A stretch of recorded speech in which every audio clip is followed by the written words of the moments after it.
Hi hello welcome back to Kaveri Srinath Kaveri talks ವ್ಲಾಗ್ಸಿಗೆ. ಹೇಗಿದ್ದೀರಾ ಎಲ್ಲರೂ? ಬನ್ನಿ ಇವತ್ತು ಬದನೆಕಾಯಿ ಮತ್ತು ಕ್ಯಾಪ್ಸಿಕಮ್ ಸ್ಟಫ್ ಹೇಗೆ ಮಾಡೋದು, ಮಸಾಲ ಬದನೆಕಾಯಿ ಹೇಗೆ ಮಾಡೋದು, ಎಣ್ಣೆಗಾಯಿ ಪಲ್ಯ ಅಂತ ನೋಡೋಣ. ಇದಕ್ಕೆ ಬೇಕಾಗಿರೋ ಇಂಗ್ರೀಡಿಯೆಂಟ್ಸ್ ಮತ್ತು ಇದು ಹೇಗೆ ಮಾಡೋದು ಅಂತ ಹೇಳ್ಕೊಡ್ತೀನಿ. ಬನ್ನಿ, ತುಂಬ ರುಚಿಯಾಗುತ್ತೆ. ಕ್ಯಾಪ್ಸಿಕಮ್ ಒಂದು ದೊಡ್ಡ ಗಾತ್ರದಿತ್ತು ಅಂತ ಅಂದ್ಬಿಟ್ಟು ಹಾಕಿದ್ದೀನಿ. ಅಂದರೆ ಕ್ಯಾಪ್ಸಿಕಮ್ನಲ್ಲಿ ಕೂಡ ಮಾಡ್ಬೋದು, ಬದನೆಕಾಯಿನಲ್ಲಿನೂ ಮಾಡ್ಬೋದು ಅಂತ. ನೋಡಿ, ನಾನು ಒಂದು ಸಣ್ಣ ಮಿಕ್ಸಿ ಜಾರಿಗೆ ಕೊಬ್ಬರಿ ಮತ್ತು ಸಾಂಬಾರು ಪುಡಿ ತೊಗೊಂಡಿದ್ದೀನಿ, ಅರಿಶಿನ ಹಾಕಿಟ್ಕೊಂಡಿದ್ದೀನಿ. ನೋಡಿ, ಈ ಥರ ಮೂರನ್ನು ಈ ಥರ ಮಿಕ್ಸ್ ಮಾಡ್ಕೊಂಡಿದ್ದೀನಿ. ಇದಕ್ಕೆ ಇನ್ನೊಂದಿಷ್ಟು ಈಗ ಸ್ವಲ್ಪ ಖಾರದ ಪುಡಿ ಹಾಕೊಳ್ಳೋಣ.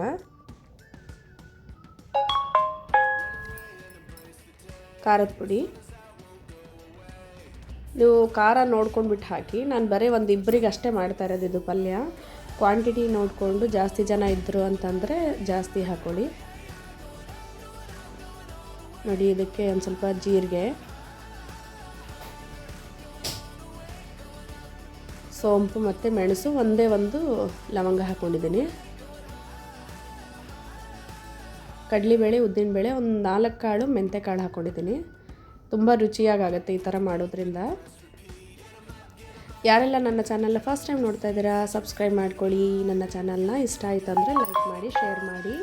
ಹಾಗೆ ನೋಡಿ, ಇದಕ್ಕೆ ನಾನು ಕಡಲೆಕಾಳು, ಉಪ್ಪು ಮತ್ತು ಒಂದಿಷ್ಟು ಜೀರಿಗೆ, ಇನ್ನೊಂದು ಚೂರು ಹಾಕಿದೆ ಅಷ್ಟೇ. ಶುಂಠಿ ಬೆಳ್ಳುಳ್ಳಿ ಪೇಸ್ಟು ಸ್ವಲ್ಪ ಒಂದು ಅರ್ಧ ಸ್ಪೂನಷ್ಟು ಗರಂ ಮಸಾಲ ಹಾಕ್ಕೊಂಡಿದ್ದೀನಿ ಅಷ್ಟೇ ಈಗ. ಮತ್ತು ಆಮೇಲೆ ಹಾಕ್ತೀನಿ. ಅದನ್ನಿಷ್ಟು ಪೇಸ್ಟ್ ಮಾಡ್ಕೊಂಬರೋಣ. ಈಗ ಇದನ್ನು ಸ್ಟಫ್ ಮಾಡಲಿಕ್ಕೆ ಇದು ಪೇಸ್ಟ್ ಮಾಡ್ಕೊಂಡಿರೋದು. ಈಗ ಬದನೆಕಾಯಿನ ಚೆನ್ನಾಗಿ ತೊಳ್ಕೊಂಡ್ಬಿಟ್ಟು ನೀರಿನಲ್ಲಿ ಇಟ್ಕೊಂಡಿದ್ದೀನಿ. ಈ ಮೇಲಿನ ತುಂಬೆಲ್ಲ ತೆಗೆದುಬಿಡ್ತೀನಿ.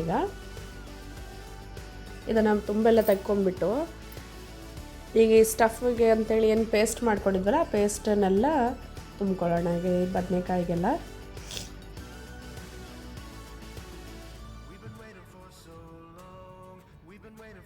ನೀವು ಯಾವ ಥರ ಮಾಡ್ತೀರಾ ಅಂತ ನನಗೂ ತಿಳಿಸಿ. ಎಣ್ಗಾಯಿ ಪಲ್ಯನ ತುಂಬ ಥರದ್ದು ಮಾಡ್ಬೋದು. ನಾನು ಸುಮಾರು ಹಾಕಿದ್ದೀನಿ ನೋಡಿ. ನಾನು ಒಂದು ದೊಡ್ಡ ಗಾತ್ರದ ಕ್ಯಾಪ್ಸಿಕಮ್ ಇತ್ತು ಅಂಥೇಳಿ ಅದನ್ನು ತುಂಬಿಸಿದ್ದೀನಿ ಅದರಲ್ಲಿ. ಆ ಪೇಸ್ಟನ್ನು ಚೆನ್ನಾಗಿರುತ್ತೆ ಕ್ಯಾಪ್ಸಿಕಮಿಂದನೂ ಕೂಡ. ನೋಡಿ, 1-2-3 ಸ್ಪೂನಷ್ಟು ಎಣ್ಣೆ ಹಾಕ್ಕೊಂಡ್ಬಿಟ್ಟು ಅದಕ್ಕೆ ಜೀರಿಗೆ ಹಾಕಿದ್ದೀನಿ, ಕರಿಬೇವು ಹಾಕ್ಕೊಂಡಿದ್ದೀನಿ.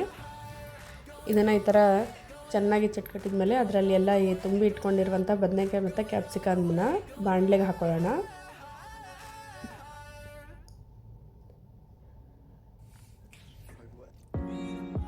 ಇದು ಒಂಚೂರು ಶಾಲೋ ಫ್ರೈ ಥರ ಆಗಿದ್ದರೆ ಸಾಕು. ಈಗ ಇದನ್ನು ನಾನು ಕುಕ್ಕರ್ನಲ್ಲಿ ಒಂದೇ ಒಂದು ವಿಸಿಲ್ ಹೊಡಿಯೋದಕ್ಕೆ ಇಡ್ತೀನಿ. ಈಗ ಅದಕ್ಕೆ ನೋಡಿ, ಇದನ್ನೆಲ್ಲ ಒಂದು ಸ್ವಲ್ಪ ಎಣ್ಣೆಯಲ್ಲಿ ಬಾಡಿಸ್ಕೊಂಡ್ಬಿಟ್ಟು ಈಗ ಇದನ್ನು ಕುಕ್ಕರ್ನಲ್ಲಿ ಹಾಕ್ಕೊಂಡಿದ್ದೀನಿ. ಈಗ ಇದನ್ನು ಕುಕ್ಕರ್ನಲ್ಲಿ ಒಂದು ವಿಸಿಲ್ ಹೊಡಿಸ್ಕೋಬೇಕು. ಅಂದರೆ ಇದಿಷ್ಟು ಸ್ವಲ್ಪ ಏನು ಬಾಣಲಿನಲ್ಲಿ ತಾಳಿಸಿದ್ವಲ್ಲ ಅದಿಷ್ಟು ಮಸಾಲ ಇದರಲ್ಲಿ ಹಾಕ್ಕೊಳ್ತೀನಿ ಕುಕ್ಕರ್ಗೆ. ಇವಾಗೇ ಒಂದು ಸ್ವಲ್ಪ ಗ್ರೇವಿ ಎಷ್ಟು ಬೇಕು ಅನ್ನೋದು ನೋಡಿಕೊಂಡು ನೀರು ಇವಾಗೇ ಹಾಕ್ಕೊಂಡ್ಬಿಡ್ಬೇಕು. ನೋಡಿ, ಇವಾಗ ಇನ್ನೂ ಪೇಸ್ಟ್ ಉಳಿದಿತ್ವಲ್ಲ, ಅದ್ರದ್ದು ಏನು ಮಸಾಲ ಪೇಸ್ಟ್ ಮಾಡ್ಕೊಂಡಿದ್ವಲ್ಲ ಅದಿಷ್ಟನ್ನು ಇದಕ್ಕೆ ಹಾಕ್ಕೊಳ್ತೀನಿ, ಆ ಮಸಾಲನೆಲ್ಲ.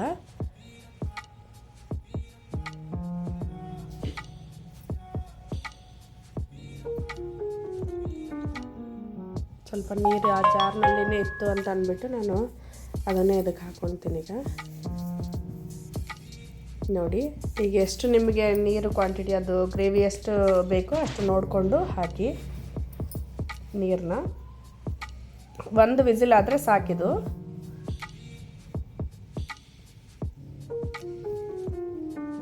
ನೋಡಿ, ಈಗ ಆಗಿದೆ. ಇದು ಒಂದು ವಿಸಿಲ್ ಆಗಿದೆ. ಪೂರ್ಣ ವಿಸಿಲ್ ಇಳಿದ ಮೇಲೆ ಅದು ಪ್ರೆಷರ್ ಹೋದ್ಮೇಲೆ ತೆಗೆದು ನೋಡಿದೆ. ನೋಡಿ, ಎಷ್ಟು ಚೆನ್ನಾಗಿ ಎಣ್ಣೆ ಎಲ್ಲ ಬಿಟ್ಕೊಂಡಿದೆ, ಮಸಾಲೆ ಎಲ್ಲ. ತುಂಬ ಮೆತ್ತಗಾಗಬಾರ್ದು ಬದನೆಕಾಯಿ, ಅದಕ್ಕೋಸ್ಕರ ಒಂದು ವಿಸಿಲ್ ಹೊಡ್ಕೊಂಡ್ರೆ ಸಾಕು. ನೋಡಿ, ಎಷ್ಟು ಚೆನ್ನಾಗಿ ಕ್ಯಾಪ್ಸಿಕಮ್ ಕೂಡ ಮಸಾಲೆ ಅಂಟ್ಕೊಂಡಿದೆ. ಈಗ ಇದಕ್ಕೆ ಒಂದು ಮೇನ್ ಆಗಿ ಅಂತಂದರೆ ಈಗ ಮ್ಯಾಜಿಕ್ ಮಸಾಲ ಪೌಡ್ರ್ ಬರುತ್ತಲ್ಲ, ಅದನ್ನು ಹಾಕ್ಕೊಳ್ತೀನಿ. ಈಗ ಇದಕ್ಕೆ ಎಲ್ಲ ಒಂದು ರೌಂಡ್ ಕೈ ಹಾಕ್ಕೊಂಡು ಇದಕ್ಕೆ ಪೌಡ್ರ್ ಹಾಕೋಣ. ಹಾಕಿದ್ದೆಲ್ಲ ಕಲಿಸ್ಕೊಳ್ತೀನಿ. ನೋಡಿ, ಈಗ ಮ್ಯಾಜಿಕ್ ಪೌಡ್ರ್ ಹಾಕ್ಕೊಂಡ್ಬಿಟ್ಟು ಇದಕ್ಕೆ ಕಲಿಸ್ತಿದ್ದೀನಿ. ಈಗ ಒಂಚೂರು ಗರಂ ಮಸಾಲ ಪೌಡ್ರ್ ಹಾಕ್ತೀನಿ. ಇದಕ್ಕೆ ಒಂದು ಅರ್ಧ ಸ್ಪೂನಷ್ಟು ಗರಂ ಮಸಾಲ ಪೌಡ್ರು. ರುಚಿಗೆ ಇನ್ನು ಸ್ವಲ್ಪ ಉಪ್ಪು ಬೇಕಂದರೆ ಇವಾಗೇ ನೋಡಿಕೊಂಡು ಒಂದು ಸ್ವಲ್ಪ ಒಂದೇ ಒಂದು ಕುದಿ ಕುದಿಸಿದ್ರೆ ಸಾಕು.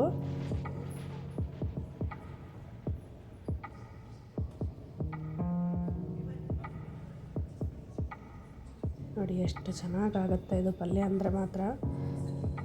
ರೊಟ್ಟಿ ಚಪಾತಿಗೆ ಅಂತೂ ಸೂಪರಾಗಿರುತ್ತೆ.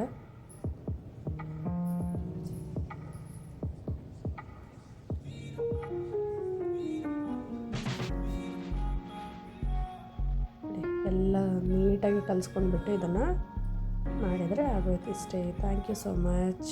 Thank you for watching. Bye bye.